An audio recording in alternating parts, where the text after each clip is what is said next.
specifically were complaining about all those wicked, bad sinners that were coming and hanging around with Jesus, wanting to hear what he had to say. Now, the Pharisees saw themselves in a totally different category. They considered themselves to be the righteous ones. They considered themselves to be the holy ones. And all of those bad people out there were meant to be kept at arm's length so that they didn't infect you with their sinful ways and defile you by their very presence. But Jesus gives a series of parables to try and help them change their perspective and try and help them see why he was not only okay with the sinners coming, but he was excited about it. And he tells the story of a man who lost a sheep, and he goes searching for it.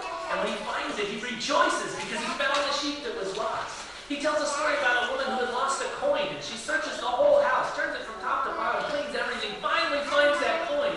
And she's excited. She goes and tells her neighbors how excited she is because she found the coin that was lost. You see, Jesus was trying to help them to gain a perspective that people are worth going after. People are worth looking for.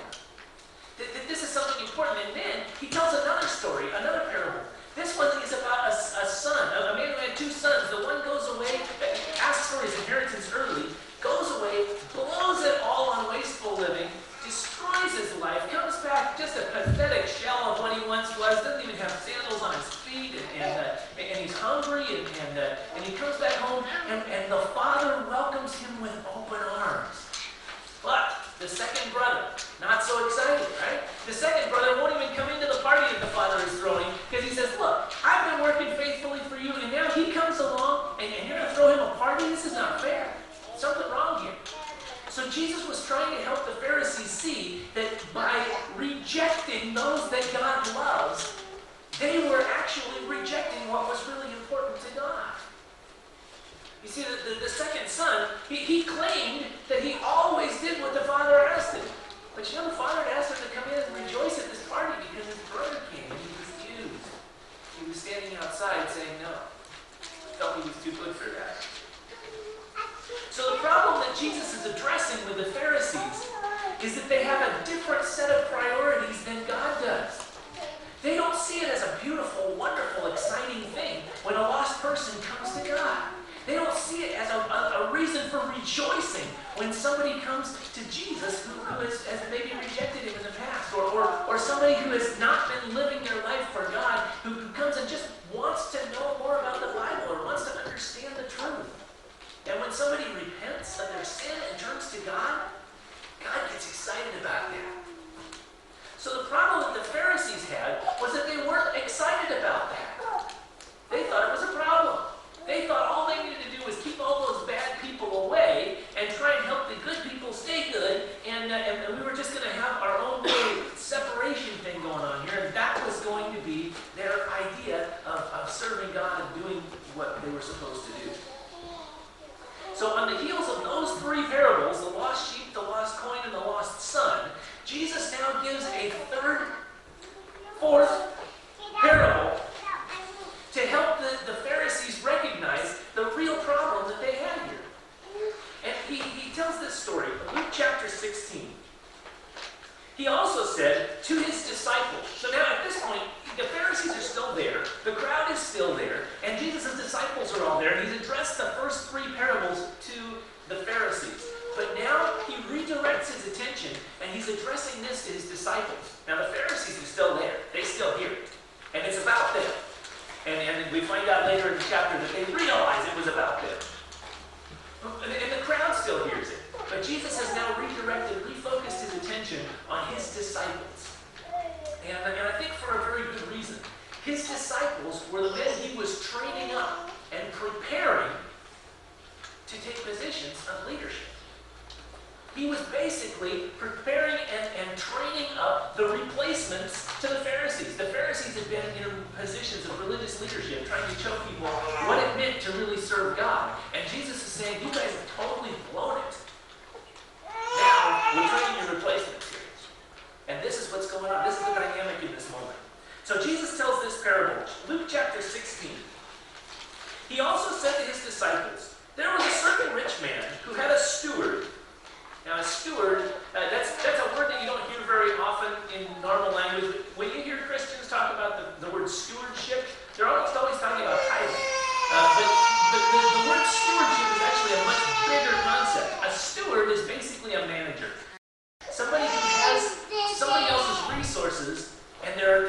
supposed to use them. Maybe they're managing their finances or managing properties or maybe managing a store. And their job is to run things and make it work for the benefit of the owner.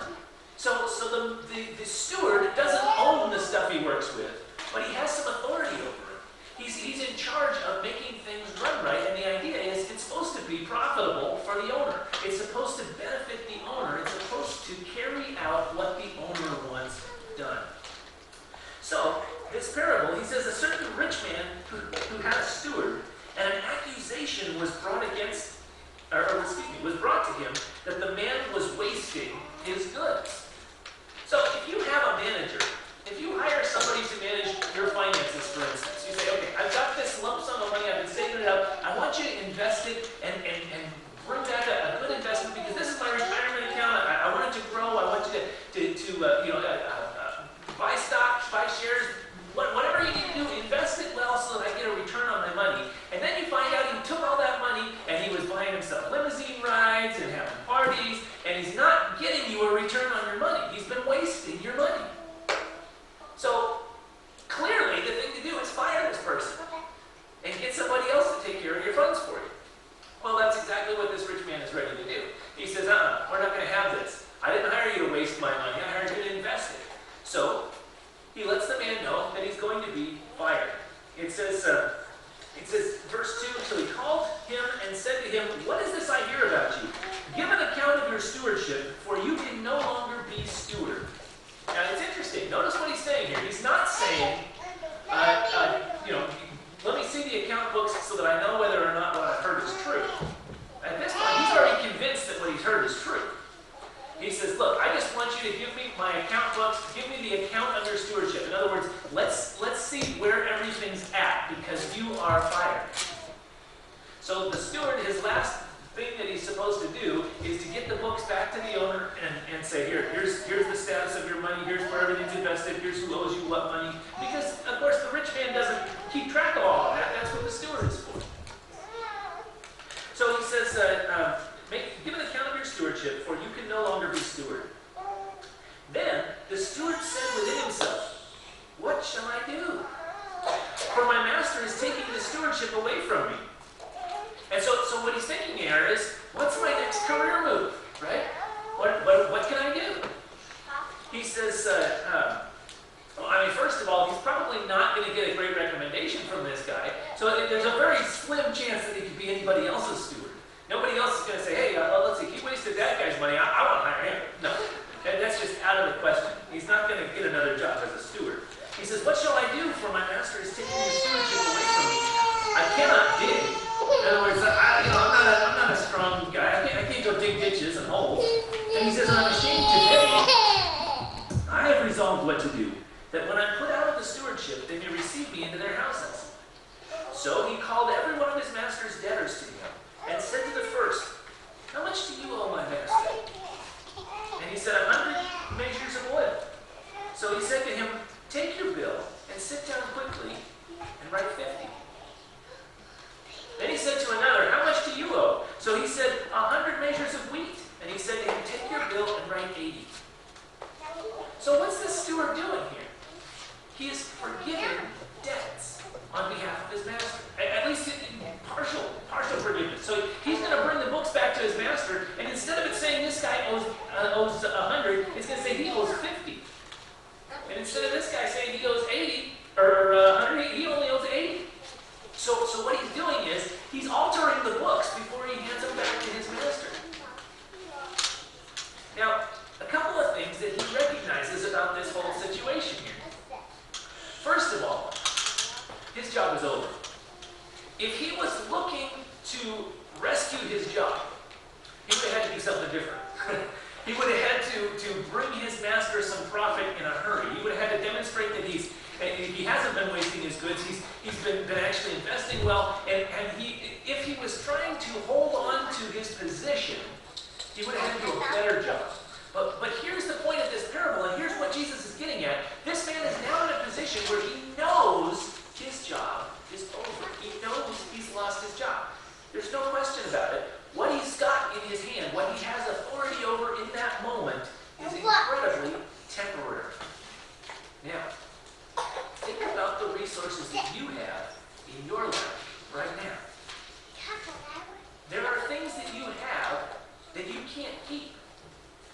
You may have some money in a bank account. Maybe you've got a retirement account. Maybe you're one of the pretty few rare people who've been planning and preparing for their retirement for so many years that you actually got enough money to retire on. I'm not asking for a show of hands or anything, but maybe you've got this nest egg that you've prepared. That's awesome. You know what? You can't take it with you when this life is over. It's temporary. All of that money that you've got invested and ready is short term. And what about other resources? What else do you have? Every single person has 24 hours in every day. That's all the same. It doesn't matter whether you prepared for that or not. You only get 24 hours in any one day. And you can do something with it if you want, or you can waste it. It doesn't matter. By the next day, that day was gone. There's no getting it back. That's a very temporary resource. You have probably some. Everybody here has at least some level of health and energy. I mean, some of us are in pretty rough shape. Some of us even have medical things going on that we're expecting surgeries in the near future. But whatever your condition right now, you've got some health, some capability. Everybody who's in here right now has walked in here, except for a couple of little babies. And they were carried by somebody else. And they've got lots of health and energy, as far as we can tell. So look, every resource that you have, whether it's your house, your car, your money, your time, your energy, your health, your relationships, your position, your authority, whatever you have on this earth is a temporary resource. And here's another thing. It's not really yours. You realize that if you and I have anything good, it came to us from God. If you've got rainwater that helps you grow your crops, God invented those seeds in the first place. He sent you the rainwater. It's His dirt. Everything that we use, everything that we do really belongs to Him. So every one of us is a steward. We are a manager of what God has placed in our authority. Some of us He's placed a lot in our authority. Some of us He's placed a little. But we are stewards, we're managers, we're servants of God, using His resources. And we get to live off of those resources, but we also get to bless other people with those resources. We get to do things with it in order to advance the kingdom of God. So all of our resources are temporary. And this steward in this story discovers suddenly that the resources that he was depending on are extremely temporary. He's not going to be able to hold on to those for any amount of time now. It's done. So with his last moment, what he does is he cheats his master one more time. This time in a very deliberate way. We don't know if he'd done this before, but it doesn't appear that way. Probably he just hadn't managed it really well before, but now he deliberately defrauds his master. Why? He's looking to trade away a temporary resource for a long-term gain. Now, the Bible is not here advocating fraud. But here's what happens. In verse, it says in verse 8, so the master commended the unjust steward. He commended him. Why? He says, all right, you're pretty smart. You're pretty shrewd there. And he looks at him and he says, okay, I see what's happening here. That was pretty clever. Not that he wants him to do it again, but he at least appreciates the thought that went into this. It says, so the master commended the unjust steward because he had dealt shrewdly. For the sons of this world are more shrewd in their generation than the sons of light. What do you think Jesus means by that? The sons of this world are more shrewd than the sons of light.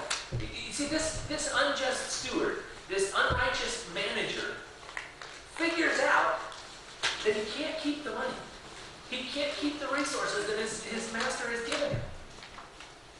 But there's something else that he can trade him for that he can't keep. That's friends. He's trying to make friends. He's trying to, you know what? If you were the guy who came around bill collecting, you're probably not their favorite person to see.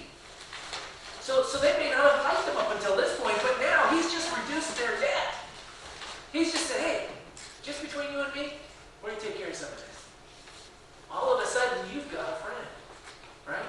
And this is unjust, it's unrighteous, it's sin that this man is engaging in. He's defrauding his master. He's essentially stealing. But what the point is here, Jesus is saying not that it's a great idea to steal money and embezzle it from other people and but what he's saying is, look, you can't keep this. You might as well trade it for something good. You might as well put it into action in a way that's going to get a return for it. Jim Elliot famously said these words: "He is no fool who gives what he cannot keep to gain what he cannot lose." I don't know how many of you remember Jim Elliot. His story was one that inspired me as a kid, at least. He and some friends had flown a little plane into a remote jungle tribe, the Auca Indians, as they were called at that time, later known as the Waodani people. But they landed this plane in there, and they had made friends with these natives, and they finally made face-to-face contact with one of the most hated and bloodthirsty tribes of people. Everybody just considered them unreachable. And when they finally made contact, he and his friends were slaughtered. But Jim Elliot's wife and children and a number of other missionaries were able, because of the door that was opened by their deaths, they were able to bring the gospel into the tribe in a way that they became great friends. And I got to meet one of the sons of one of those original missionaries. Nate Saint was the pilot of the plane, and his son Steve Saint. I got to meet him at a conference one time, and he brought with him one of the men who had killed his father. And this man is now a leader in the church in that area, and that tribe is finding ways to get out and reach other remote tribes, and they're finding ways to bring the gospel to other people who've never heard it. What was it that Jim Elliot had that he couldn't keep? His life. He couldn't keep that. At the very most, he might have been able to extend it a little bit, stretch it out a little bit. But your life and mine are not going to be permanent. If the Lord doesn't come back soon, and we get the opportunity to continue on living, no matter what kind of medical breakthroughs they come up with, I'm not going to be standing here still alive in 400 years. That's just not an option. My body's not meant to take that. Your life and mine are temporary. Every resource you have now within your hand that God has placed within your grasp in order to use it for His glory and to promote His kingdom and carry out His purposes on this earth, every resource you have here is temporary. But you can trade it for something permanent. You can trade it for something better. You can invest it in the kingdom of God. You can invest it in the lives of people around you. This is what Jesus is commending this unjust servant for, or excuse me, the master in the parable is commending the unjust steward for. The Pharisees' position as religious leaders was about to come to an end. For many generations, the scribes and the Pharisees had been the ones who made sure everybody paid their tithes and their temple taxes, and the ones who had the best seats when they have a religious feast, they would get the best seats and they'd have the best meals, and they were actually growing quite wealthy off of the position that they had, but they were wasting it because they were consuming it on themselves. They were making themselves look good. They were shining up Jesus tells them about, at one time, they were like whitewashed sepulchres. They would shine up the gravestones, but they were not looking for the people whose souls were dying. They were wasting their stewardship, wasting the resources and the authority that God had given them. And that was getting ready to come to a close. But instead of trying to figure what could they have been doing if the Pharisees knew, and it seems that they did at this point in the book of Luke, it seems like they are beginning to grasp the fact that they are not going to be able to hold on to their power and their position much longer. Jesus is in fact the Messiah that has been promised to come, and he is going to take his rightful place as in leadership there. And the Pharisees and the scribes, they're going to get put aside. What could they have done? Maybe they could have gone out and found some of these sinners that they were so unhappy with. And instead of increasing the burden on them and trying to make them feel worse about being the sinners that they were, maybe they could have extended a message of forgiveness to them. That could have brought some friends in. That could have given them something to look forward to when they no longer could be in the position of authority that they were. Maybe they could have helped people be forgiven of their sin. They could have directed people to God's mercy and his grace. And they could have done it without even any fraud or extortion, because God loves to have mercy on those who repent. But that's not what they were doing. Jesus says in verse 9, "And I say to you, make friends for yourselves by unrighteous mammon, that when you fail, they may receive you into an everlasting home. He who is faithful in what is least is faithful also in much. And he who is unjust in what is least is unjust also in much." So here he's talking to the disciples, but the parable is still aimed at those Pharisees. But he's also trying to help the disciples not to fall into the same trap, not to fall into the same pit that the Pharisees had gone into. When his disciples, when Jesus would return to his home in heaven and his disciples were left, they were called his apostles. And they were now in charge of running the ministry that Jesus had begun. They were in charge of writing the scriptures and founding the churches and establishing the church of God. Jesus didn't want them to do what the Pharisees had done. He didn't want them to take all this authority and responsibility and privilege and let it go to their heads and say, "This is great. I'm high on the hog now. I'm just going to enjoy this." Jesus wanted them to take those resources and recognize that they all belong to him, and that it was all about doing his will. For you and I, whatever resources we have, whatever positions of authority that we're in, now is the time that we can invest those things in something eternal. We can invest those things in the souls of people around us. We can lay up treasure in heaven by simply obeying God with the resources that he's given to us. Do you know somebody who's in need? Do you have a resource you can help them with? Maybe that's what God wants you to do with it. Now, do they deserve it? Maybe not. Didn't you earn it? Maybe so. Is it yours? No. What does God want you to do with it? So when you look at your resources and you look at your plan, and God wants us to be wise with the resources that he's given to us. But recognize that those resources are not ultimately for your enjoyment. They're ultimately for the kingdom of God. They're ultimately for him.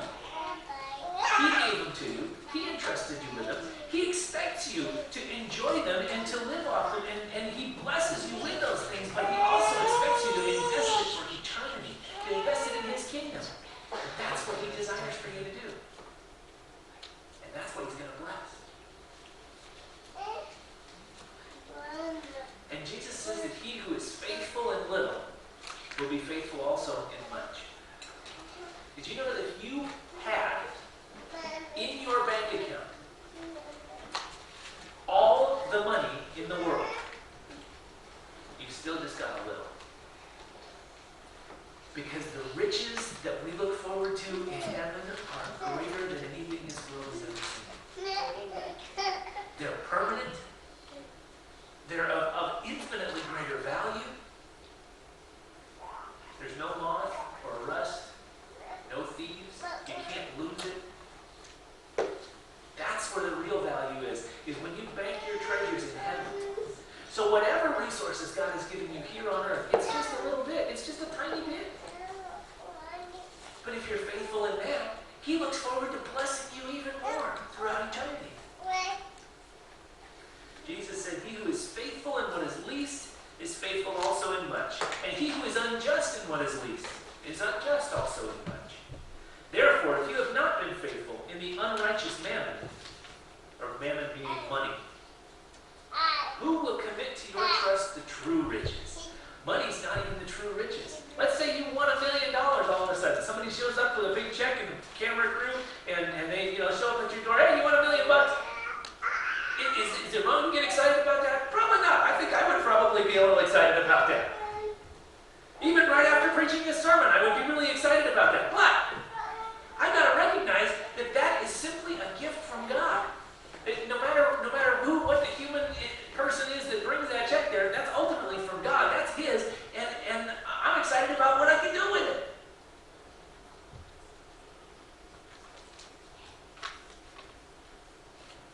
And he says in verse 12, if you have not been faithful in what is another man's, who will give you what is your own? In other words, if God can't trust you with His resources, why would He give you your own resources? If God can't trust you to use what you've given Him in this world, why would He bless you greatly with authority and wealth and riches in the next? And there are other parables that Jesus tells that indicate that those, in relation to how faithful we are here on this earth with the resources He's given to us, He gives us even greater responsibility and authority and honor and blessing in eternity. That's pretty cool. And everything that we have in this life is tiny, it's temporary, and it has to be traded away. It has to be used in order to, you have to trade it for something eternal, or it doesn't do you a bit of good.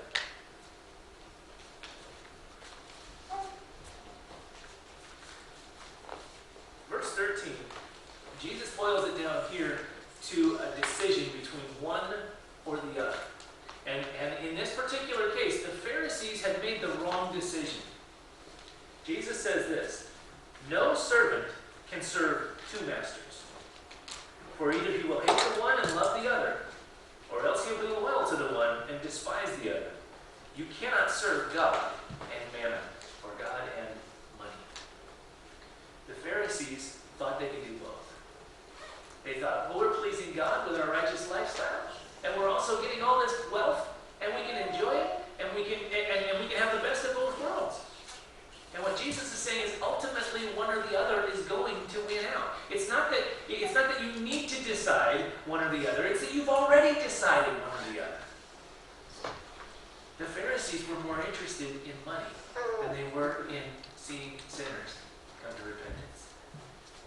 The Pharisees were more interested in their own comfort and in their own wealth and their own dignity, their own honor, and people looking up to them. They were more interested in that than they were in really bringing the good news to anybody. They were ultimately just serving themselves.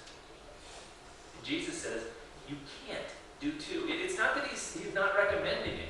It's not that he's saying, you really need to narrow it down to one. He's saying, it's impossible. You can't serve two masters. One or the other will come out on top. At some point or another, you're going to get a conflict of interest.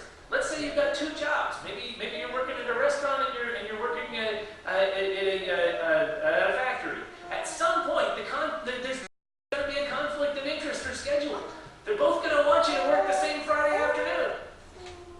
One or the other of them gets pushed aside. And you say, well, you know what? This is the schedule that I'm going with, and if you can't work around that, sorry, but I'm going to be here. Jesus is saying that you can't put money and God on the same level of priority. It simply doesn't work. One or the other will win out. What's more important to you? The kingdom of God or your own kingdom? The agenda of God, the things that God is trying to accomplish in and through you and in your neighbors and in the people around you, or your agenda. Which is more important to you? That's the question that he's asking. That's the challenge that he's placing before his disciples and before the Pharisees. And if you read ahead, you find out that the Pharisees understand that he's talking about them, but they're still not getting it. For you and I, whatever resource you have today in your hand, whether it's a little food in the fridge, a little time in the afternoon that you can spend on what you want, a little money in a bank account or a buck in your wallet, whatever you've got, recognize it belongs to God, not you. And ask Him to direct you how to use it. He might direct you to go have an ice cream. There's nothing wrong with that. But recognize it's all His. Let's pray. Heavenly Father, we thank you for the many resources that you've given to us. From sunshine to rain, from soil to our houses and our stuff, our things, our money, our time. Lord, we ask that you would help us to be faithful stewards of what you've placed in our hands. And that we would use those things not just to benefit ourselves, but to carry out your purposes and to do the things that you've called us to do. We ask this in Jesus' name.